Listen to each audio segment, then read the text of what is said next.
Assalamualaikum warahmatullahi wabarakatuh. Balik lagi bersama saya Rizky Hidayat. Di sini saya akan memberikan tips kepada teman-teman semua bagaimana untuk bisa menghadapi tes wawancara di PT AHM. Setelah kalian lulus dari tes tulis PT Astra Honda Motor, kalian itu akan mendapatkan formulir. Formulir ini berguna untuk mengisi data diri kalian, ya, tentang nama, alamat, terus jumlah saudara, terus ada lagi motivasi kerja, apa yang kalian ketahui tentang perusahaan ini, yang akan kalian gunakan untuk ke tahap wawancara. Kalian nanti bawa kertas itu bersama dengan surat lamaran kalian, surat lamaran lengkap tentang nanti kan nomor kalian dipanggil. Setelah nomor dipanggil itu biasanya kalian itu dalam wawancara sebenarnya itu pertanyaan itu cuma 3 yang ditanyakan. Untuk kita kan cuma level operator produksi. Biasanya sih cuma 3 karena apa? Karena mungkin dari waktu juga kan banyak sekali pesertanya, misal ratusan orang, masa pertanyaannya banyak banget juga memakan waktu kan. Pertanyaan apa saja itu biasanya? Pertama, perkenalan diri, nama, misal nama saya Rizky Hidayat, saya berasal dari Brebes, berasal dari SMK jurusan TKJ, saya anak pertama dari 3 bersaudara, saya pernah kerja di sini, saya sewaktu PKL di sini gitu. Terus kelebihan saya bisa mengoperasikan komputer MS Office. Kekurangan saya gugup bila bicara di depan umum gitu. Misal ditanyakan tentang kekurangan. Terus biasanya kalian juga ditanya motivasi kerja. Ditanyakan, apa sih alasan kalian ingin melamar kerja di perusahaan ini? Kalian jawab dengan sejujurnya. Benar kan? Kalau jujur bakal mujur kan?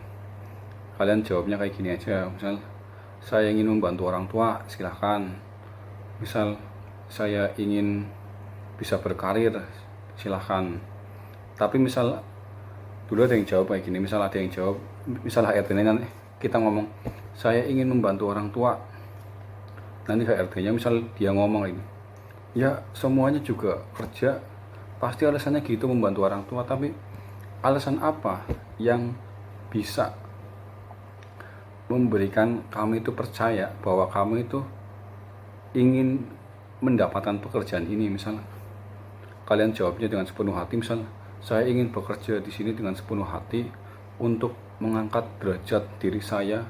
Dengan bekerja, saya bisa menjadi orang yang mempunyai derajat, bisa membantu orang lain, dan mudah-mudahan saya menjadi orang yang bisa bermanfaat bagi orang lain. Misal kalian mau jawab seperti itu juga nggak apa-apa. Intinya jawaban membantu orang tua ini sebenarnya jawaban yang sudah umum. Jadi ada beberapa HRD yang menanyakan lebih detail. Ini intinya kamu itu motivasi kerja di sini selain membantu orang tua itu untuk apa? Semua juga ingin membantu orang tua, semua juga ingin berbakti kepada orang tua, tapi alasan yang lebih dalam gitu.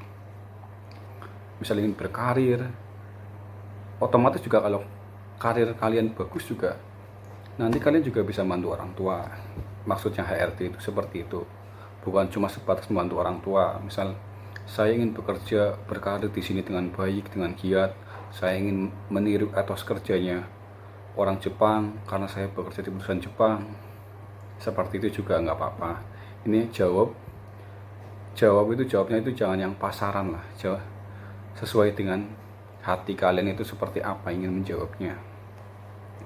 Tapi saya nggak menghakimi orang yang jawab seperti itu ya. Saya cuma ngasih tips. Biasanya ada beberapa HRD yang, soalnya dulu saya juga pernah kayak gitu, saya jawab ingin membantu orang tua, HRD-nya bilang lagi, cuma bukan di AHM waktu itu, semua orang juga ingin berbakti kepada orang tua, semua orang juga ingin membantu orang tuanya, tapi apa alasan kalian sehingga bisa meyakinkan kami agar bisa menerima Anda di perusahaan ini gitu.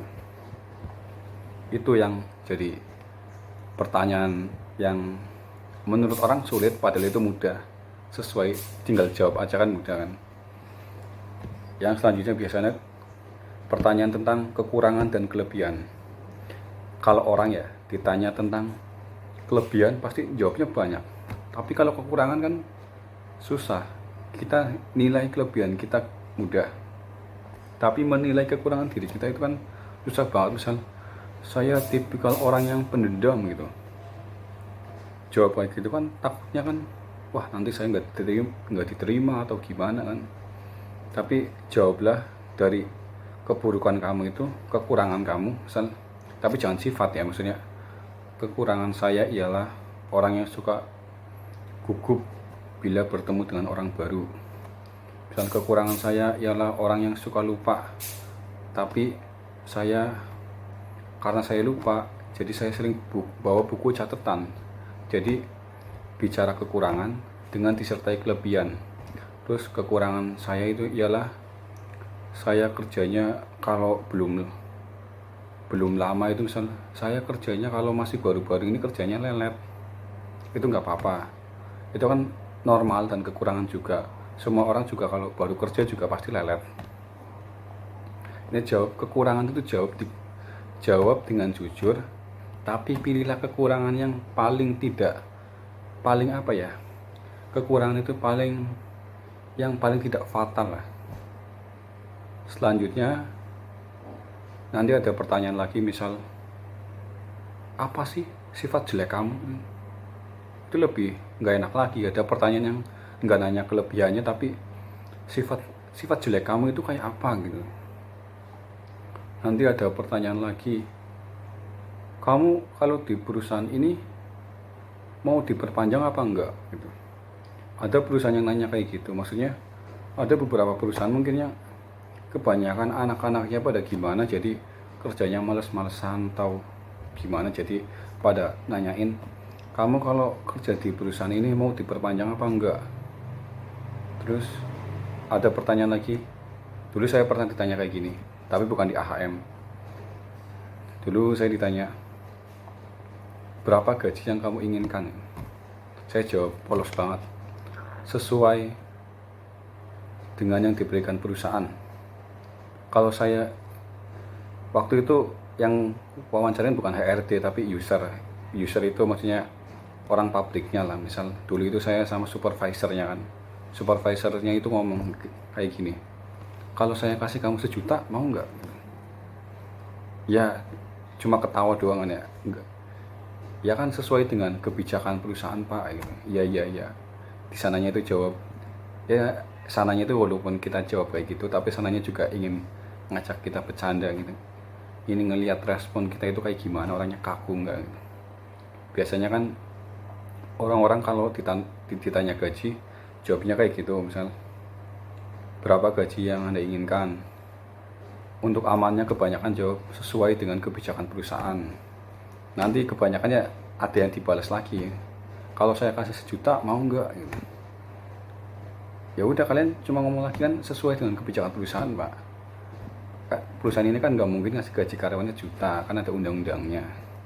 Itu maksudnya seperti ingin ngajak kalian itu, ingin ngelihat karakter kalian. Kalian itu tipikal orang yang fleksibel apa kaku gitu. Tapi dari semua tips-tips saya yang saya kasih, intinya itu tidak ada yang benar-benar, maksudnya tidak ada yang benar-benar kalian itu bisa diterima dengan jawaban seperti itu. Karena apa? Rezeki kan datangnya dari Allah. Jadi sebagus apapun jawaban wawancara kalian, sejelek apapun jawaban wawancara kalian, kalau emang itu rezeki kalian, ya kalian bakal lulus. Kalau itu bukan rezeki kalian, kalian juga nggak bakal lulus. Intinya kalau diwawancara itu jawablah dengan jujur. Kalau prinsip saya seperti ini. Saya cuma menyiapkan jawaban tapi tidak menghafalkan jawaban. Intinya saya jawab dengan isi hati saya saja. Misal kekurangan saya, misal saya gugupan bila bicara di depan orang banyak, orang baru gitu. Terus ada lagi misal pertanyaannya itu pertanyaan sulit, misal kayak gaji kayak gitu kan, sebenarnya itu ya gampang. Misal kalian ngomong 5 juta apa berapa juga nggak begitu ngaruh, cuman nyari amannya sih ngomong sesuai dengan kebijakan perusahaan yang berlaku. Paling sananya juga ada yang ngajak bercanda kalau kayak gitu. Kalau dikasih gaji 1 juta mau nggak? Oke. Jadi intinya wawancara itu yang penting kalian sopan, rapih, jangan telat. Jawablah dengan sejujurnya. Jawablah dengan jawaban yang sebagus-bagusnya, tapi jangan ngayal, jangan jawaban-jawaban yang menghayal, jawabannya yang realistis aja. Misalnya kerja untuk berkarir guna membantu orang tua misalnya, yang kayak gitu. Oke, sekian dari saya. Wassalamualaikum warahmatullahi wabarakatuh.